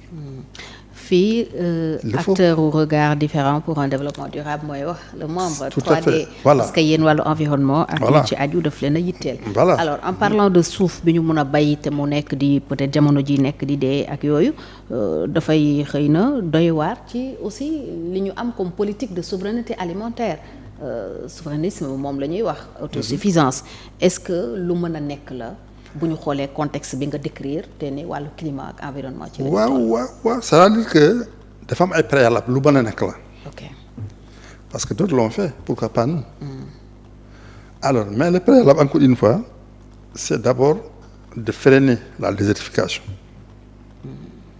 suuf si mu ngi dee fu ñu dundalaat ko ok quel type d'agriculture il faut mettre parce qu'il faut faire de l'agroécologie l'agriculture qui tient compte alors des variations climatiques. Donc ça c'est des questions de fond. Ban type d'agriculture la ñu war a def. Il faut que les gens toog waxtaan ci loolu. en sachant naka la ñu dundalaatee suuf si. ba mu gën a mën a produire je toog waxtaan ci alors moi ce qui m'inquiète un peu c'est que nous avons au gouvernement des personnalités qui sont censées être des experts chacun dans son domaine alors la question que je me pose maintenant est-ce qu'on peut conseiller un expert maanaam yow bu ñu la tegee par exemple dafa ministre de l'agriculture nga nekk expert docteur Mabouba Diagne kenn ñu teg ko mu nekk ministre de l'environnement nekk expert wala ministre de la santé mu nekk expert maanaam daal ay expert daal chacun dans son domaine te expert yooyu nag moom est-ce que sax nit sañ na sax ñëw di leen di conseil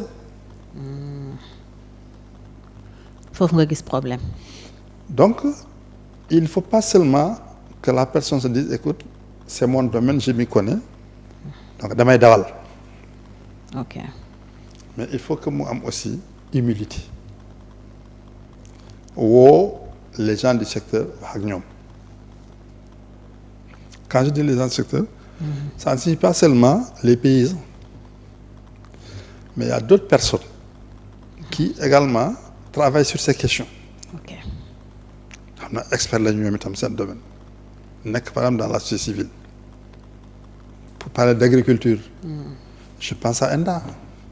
Je pense à une dame comme Mariam Sow, Madame Mariam Sow, qui est spécialiste en agroécologie, et d'autres qui sont à ENDA. Et en dehors d'eux, il y a d'autres personnes aussi, d'autres structures yu yëngatu ci affaire agriculture yu nekkul ENDA. Toutes ces personnes-là ont capitalisé une expérience. Ce serait bien de parler avec ces gens-là. Et dans tout le domaine, dans le domaine de la santé aussi, tu as ça. Dans tous les secteurs, tu as ça. Loolu moo tax ma ni la moi je suis favorable à vraiment une large association des citoyens, n'est-ce pas, au travail de l'État. ok xam nga. ñu bañ ko yemale ci ay. ñu bañ ko yemale rek ci ay. connaissance ak i. farandoo affaire yooyu. xam nga am na xam ne xam nañu xëy na ñoom ils n'ont pas choisi de faire la politique c'est pas leur affaire. mais nag ñu ngi doon yëngatu nag ci affaire réew mi. waay am na ñoo xam ne aussi ñu ngi doon def politique di yëngatu ci affaire réew mi. xëy na sax ànd woon ak ñii. c'est vrai. mais donc il faut pas dire tout ce monde là écoutez basta. dem leen la touche. on fait passer le balai. Voilà. Donc, il faut aussi, à mon avis, faire preuve de dépassement, faire preuve d'ouverture et vraiment tendre la main à tous ceux qui sont de bonne volonté. Voilà. Alors, R3D boobu moo la defoon mbër ci élection présidentielle bi. Tout à fait. donte mu juloo jàll. alors léegi tey da nga des ci engagement politique boobu au sein de R3D wala maître Amadou Ali Kane mi ngi ci yoonu peut-être jël beneen voie wala dem peut-être ànd ji ak ñi fi nekk wala da ngay nekk opposant naka nga taxawee. jamono ci politiquement pas. Non, moi je suis toujours avec R3D. ok qui comme je viens de le dire tout de suite nekk parti boo xamante ne ñun dañuy woote li ñuy wax développement durable. d'accord maanaam ñun li ñuy woote mooy nit ki liggéey ngir njëriñu tey mais ak njëriñu ëllëg ñi nar a ñëw ëllëg bañ a yemale sa liggéey rek ci ñi fi nekk tey pour ñun c'est très important. lépp lu ñu def dañu fexe ba bañ a lor ñi nar a ñëw ëllëg. kooku nag dinañ ci pousse gouvernement bi bu loolu passé ne woon naa la au début que man damay respecter maanaam alors délai de grâce. ok damay jàpp ne gouvernement bi il vient d'arriver foog ñu may leen temps je pense que en 90 jours en 3 mois. nit ki nag war na mën a quand même wane boppam. ok donc on les observe xam nga te yaakaar naa ni xëy na en tout cas ce qu'on leur souhaite c'est tout le mal qu'on leur souhaite c'est que ñu gis yoon bi gën ci Sénégal ñu jaar fa. jaar dafa réew mi. ce qu'on leur souhaite on leur souhaite pas l'échec on leur souhaite de réussir. Bon maintenant tout dépendra de ce qu'ils feront s'ils vont dans la bonne direction. Ah, nous, on n'est pas là pour nous opposer systématiquement aux gens. ok Parce qu'on n'était pas aussi dans l'ancien pouvoir, hein? On n'était pas au pouvoir. Donc voilà. yaa ngi woon ci société civile on bi était dans la société civile et tout. Moi, je n'appartiens pas à l'ancien pouvoir aussi. Hein? ok Donc voilà, moi, je suis un homme libre. Je regarde. Si ça me convient, j'apprécie. Si ça ne me convient pas, écoute, je prends mes responsabilités. Man noonu lay dawalee quoi. est-ce que tey dàq nga par exemple dem liggéey ak ñoom parce que dégg naa lu bari ci say wax nga ni nañu tàllal loxo ñëpp sénégalais yëpp yi nga xam ne am nañu compétence war am na luñ leen mën a indil ñu ànd ak ñoom est-ce que tey yow dàq nga wala dàquloo dem ànd ak ñoom si le besoin se présente. Non, je dàquma loolu. ok dàquma loolu. moi je suis un sénégalais su fekkee ne ils estiment que am na loo xam ne mën naa ko bon écoute pourquoi pas il y a pas de problème. ok donc mais je suis pas là je suis pas là à la recherche de poste. ok je fais pas des appels du pied aussi il faut que ça soit clair. oui comprendre j'ai toujours eu de l'engagement. avant ñoom. ok encore une fois moi quand j'ai commencé à militer c'est en 76 au RNDL Cheikh Anta Diop. Su ma juumul, d'après ce que j'ai lu, le président Diomaye est né en 80. Donc moi, quand j'ai commencé à militer, voyez-vous, voilà, je m'arrête là. Ousmane Sonko, d'après ce que j'ai lu, je crois qu'il est né en 74 ou des choses comme ça. Moi, j'ai commencé en 76. En 76, quel âge il avait? 2 ans. Donc, c'est dire que moi, je suis un vieux militant. li tax ma laaj la loolu. Maintenant certainement. et ñi ma xam ñëpp dañ ma xam rek ci défense ay principe. Ok. Je n'ai jamais fait de l'opportunisme. Je me rappelle à la veille de la présidentielle, beaucoup de gens sont allés dans la coalition Diomaye. J'ai un bon ami que je ne nommerai pas qui m'a dit mais boy, il faut qu'on aille là-bas. Xam nga ma ne mais pourquoi? Ma ne ko non, ils vont gagner. Ma ne ko c'est pour ça qu'on doit y aller. Ma ne ko mais moi mon problème c'est que j'ai pas encore vu de feuille de route, j'ai pas vu de programme. Si je vais là-bas, c'est pour défendre quoi? Moi, je fonctionne sur la base de principe. Et aujourd'hui, ça m'a donné raison. Ils viennent de reconnaître que le projet, est-ce que tu as, ils sont en train de le mettre en forme pour en faire un programme, peut-être d'ici 2025. Voyez-vous? Bon, donc écoutez. Ok. Donc, c'est quand même compliqué, quoi. Fonctionner ou non? Voilà, fonctionner au Maroc parce que voilà, les chances de gagner sont là. Je vais là-bas. Le vent souffle très fort ici, quoi. Il faut aller là-bas, quoi. bëri day dem nañu fekk ji leen. Finalement, on avait l'impression voilà, que... moi, je ne fonctionne pas comme ça. Okay. Moi, je regarde ce que tu proposes. D'accord. Et à l'époque, je n'avais pas vraiment, voilà, quoi, vu de programme, je n'avais pas vu de machin. Même le projet, c'est après la victoire qu'on a commencé à le voir. Je ne l'avais pas vu avant. Ok. Ce qu'on appelle projet. Donc c'est pour vous dire quoi. On ne peut pas soutenir ce qu'on ne connaît pas. Ok. Le dire qui xamul, man ko soutenir. Sauf si tu fais la loterie. Moi, comme je ne joue pas à la loterie, voilà, je n'ai pas joué à la loterie, vraiment, pour être honnête. Ok. Voilà. D'accord. Mais amuloo problème ou compatibilité parce que man dégg naa ñu bëri par exemple ñuy wax ne man je ne suis pas compatible avec leur idéologie, avec leur façon de faire. Yow amuloo problème boobu ak ñoom. Non, c'est-à-dire que pour moi, eux, ils veulent transformer le pays, ce qu'ils disent. Ils veulent rendre le pays autonome, indépendant, dans tous les domaines. Ce qu'ils appellent, je crois, le souverainisme. Écoute, moi, je ne m'y oppose pas. C'est ça que chaque pays cherche. Chaque pays cherche à être autosuffisant, à être autonome, à ne pas dépendre trop de l'extérieur. Oui. Non, on ne peut pas, en principe, s'opposer à ça. Bon, maintenant aussi, il faut éviter également de trop verser dans le romantisme révolutionnaire, dans aussi l'idéologie, n'est-ce pas?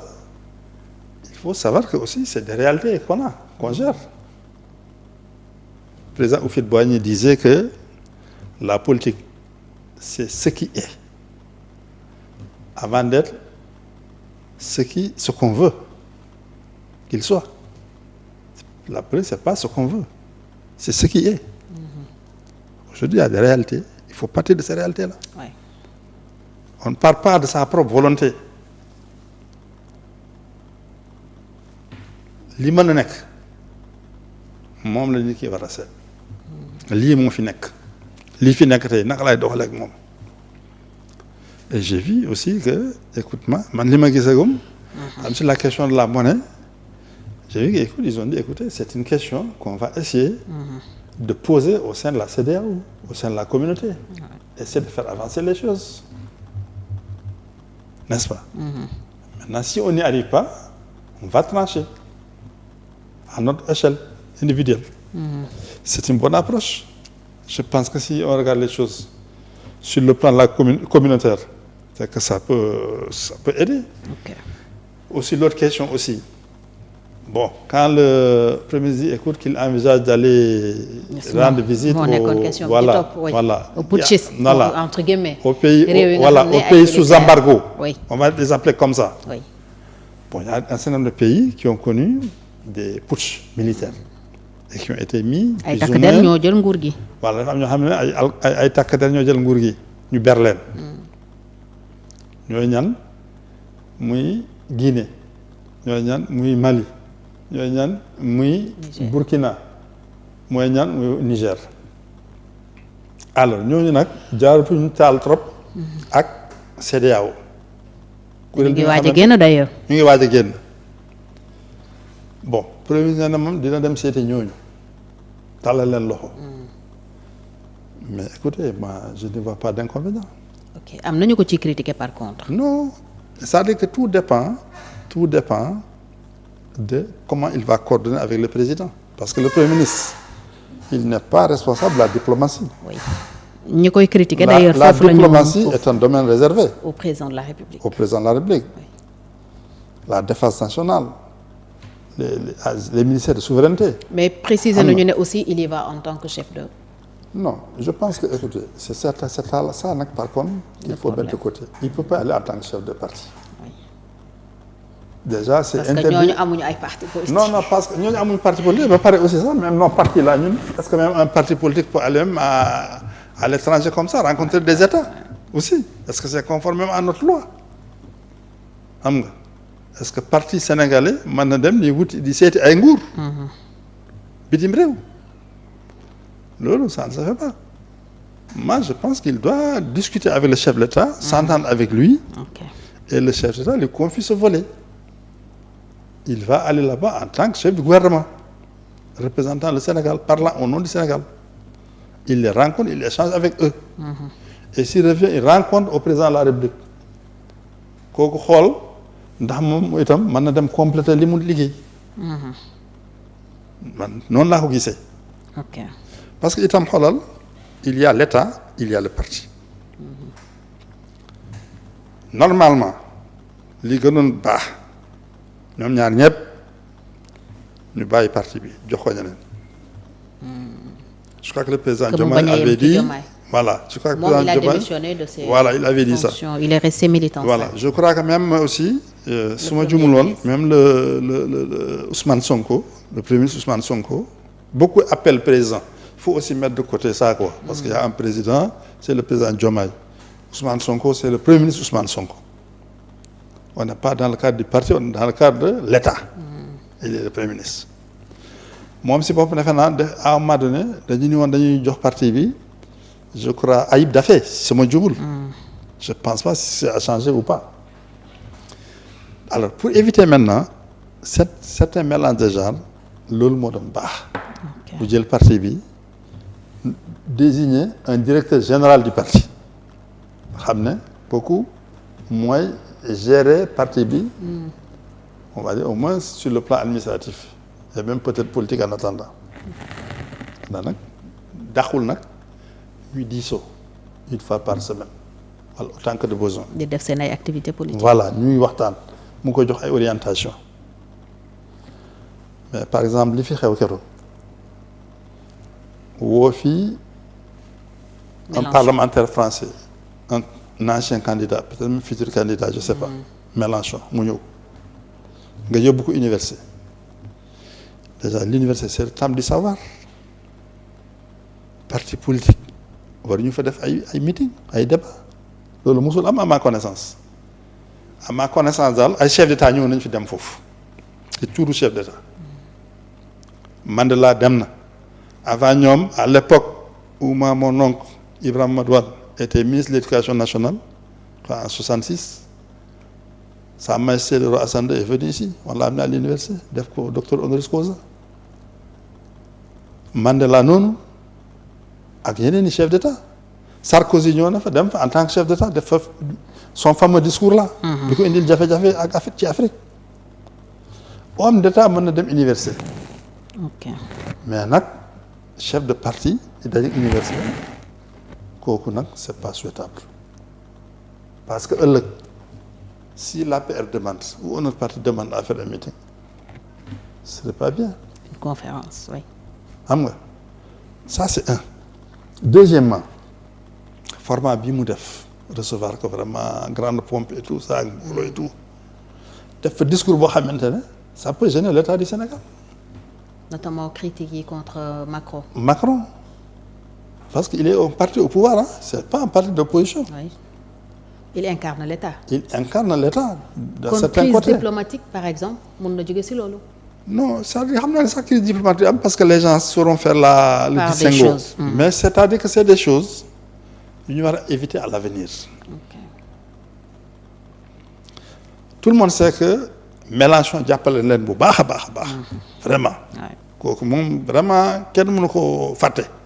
ñoom war ñu ko fàtte sax ñoom. baax na bu ñu jëlee nguur mu ñëw fii.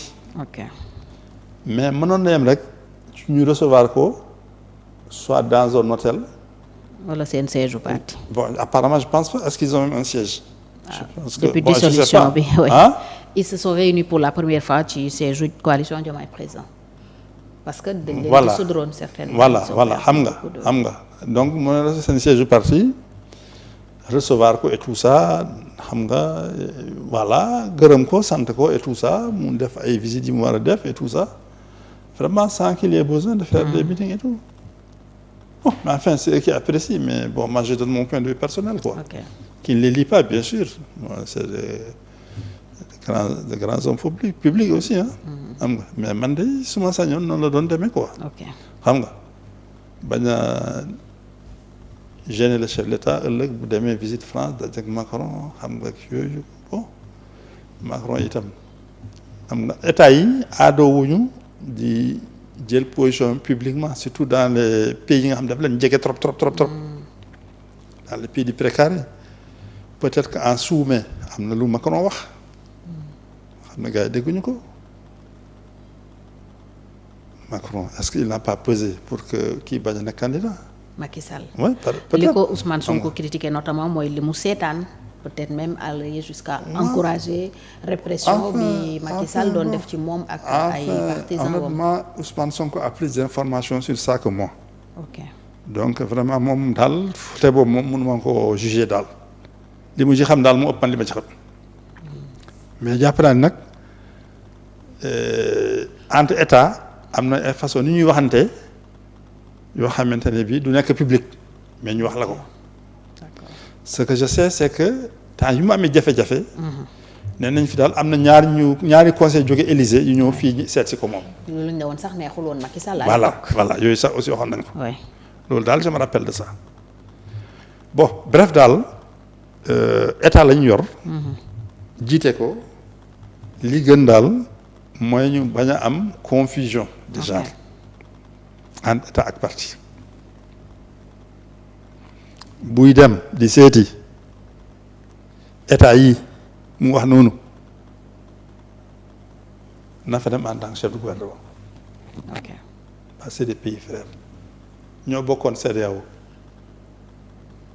wax ak ñoom lu mu fa jëlee mu ñëw rendre compte à son président. bu ma nekkoon ne jàll mu koon ne moom itam.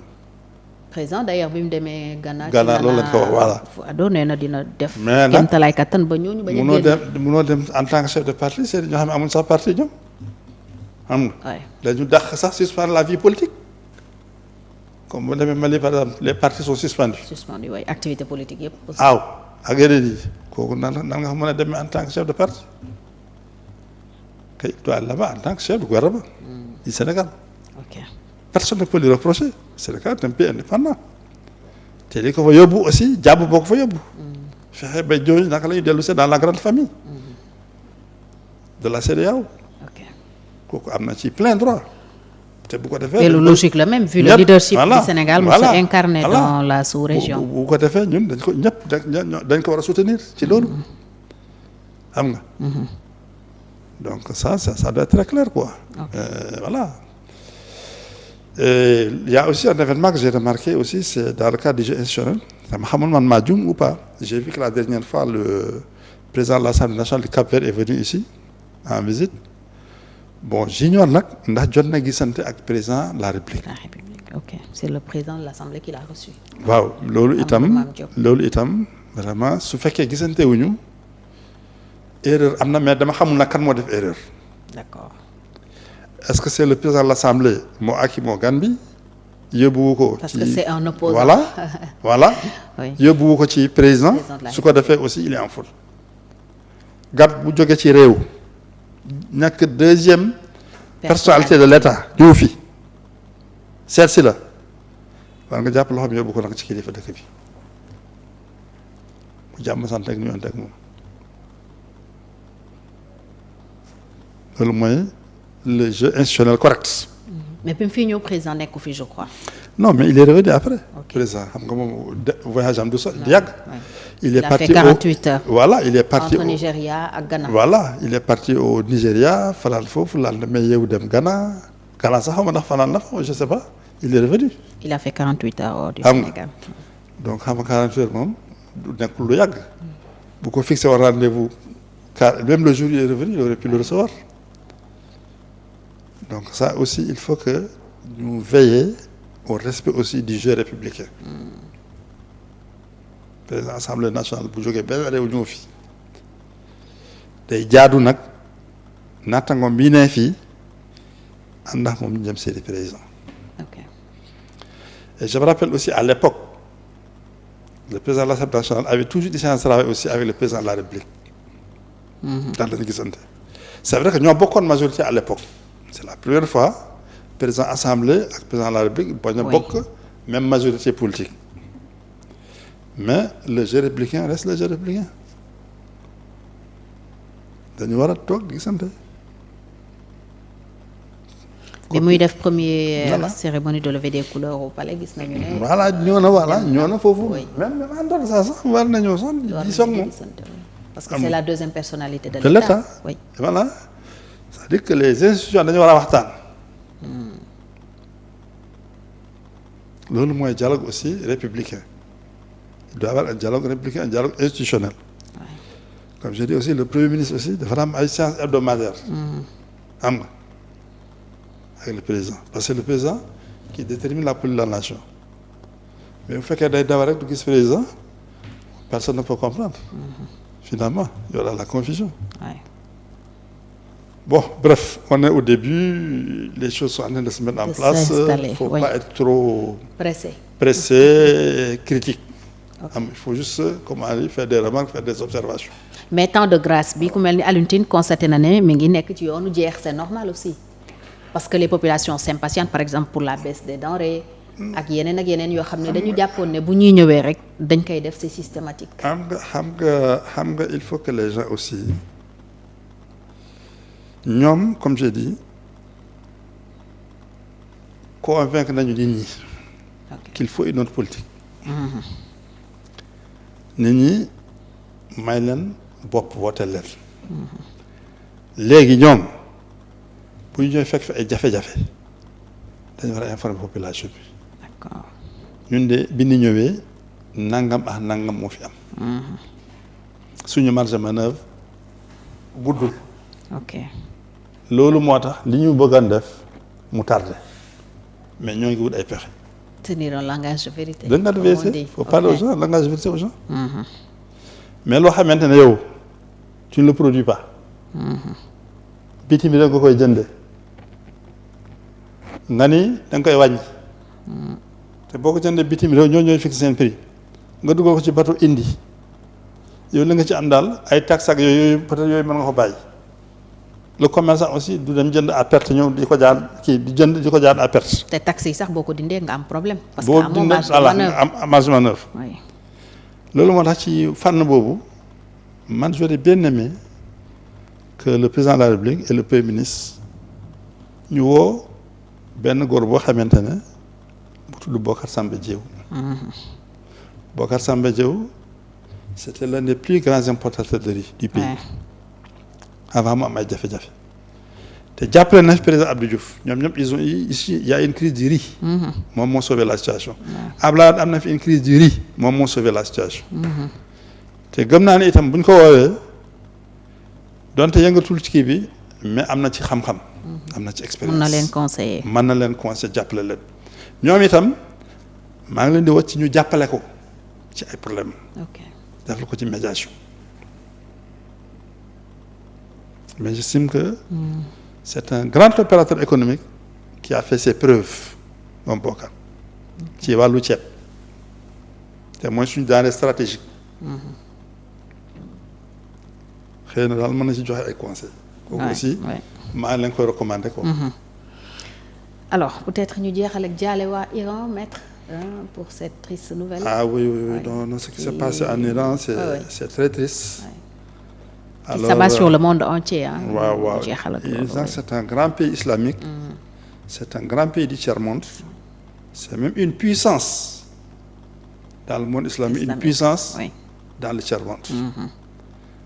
Alors le fait que coup sur coup ñaari kilifa yu gën a ràññeeku foofu le président de la République ak le ministre des Affaires étrangères des ci accident kooku c'est une triste nouvelle.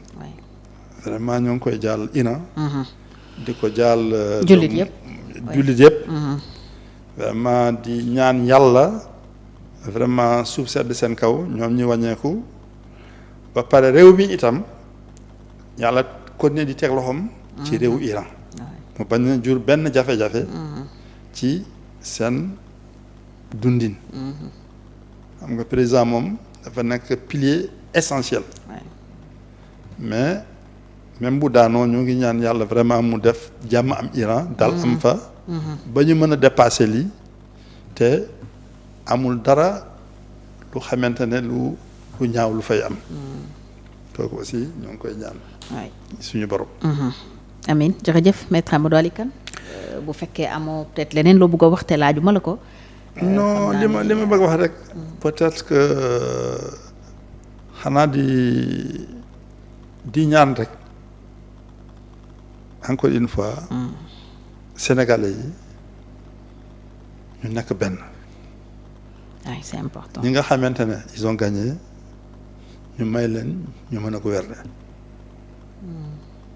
ñi am majorité assemblée yombaleen liggéey bi ñoom itam ñu xam ne aussi que c'est la vie démocratique est comme ça tey da ngay nekk au pouvoir ëllëg nga daan keneen ñëw donc ñu am preuve de dépassement lu nekk nag dund nañ ko ci wàllu jafe-jafe mais nañ xam nag itam àddina moo mel noonu dañu bëggoon lu rëy nag boo ko bëggee foog nga am ay nattu même góoru yàlla yi nga xamante ne sax ñoom politique wu ñu woon mais ay nattu yu métti la ñu am ñoom itam li leen arrivé def cee bokk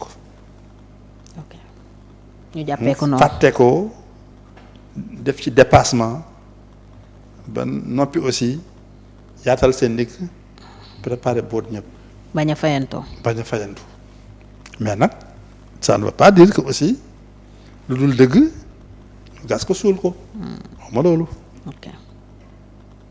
mais nag nañu doxalee yëpp daal teg ko ci yoon rafetal ko Sénégal jëm kanam comme disent les jeunes c'est important jërëjëf maître Amadou Ali Kane moo nekkoon sunu gan tey avocat la mais bokk aussi ci regard différent pour un développement durable R3D ñu ko ngemboon ci élection présidentielle nga xamante ne secrétaire général bi c'est le professeur Alioune Ndiaye. oui maa ngi koy nuyu mos nañu wax benn yoon. voilà yow voilà foog nga invité on aura l'occasion voilà mu ñëw ñu waxtaan. comme ça mu wax la lu gën a yaatu. ci parti bi ak ci développement durable. tout à fait ce sera avec plaisir alors moom la ñu doon dalal tey moo nekkoon sunu gan ci Sénégal Matin ñu ngi leen di gërëm bu baax a baax yéen ñi nekkoon di ñu seetaan di ñu bàyyi xel gërëm toute l'équipe technique dig daje ëllëg incha allah ak beneen gan ci beneen numéro Sénégal Matin demain incha allah dinañu dalal Charles Émile Abdou Ciss mu nekkoon directeur de la SOLD bokk ci coalition Diomaye Président ñu ngi leen di ñaanal yéen doog jàmm et très bonne fête de Pentecôte.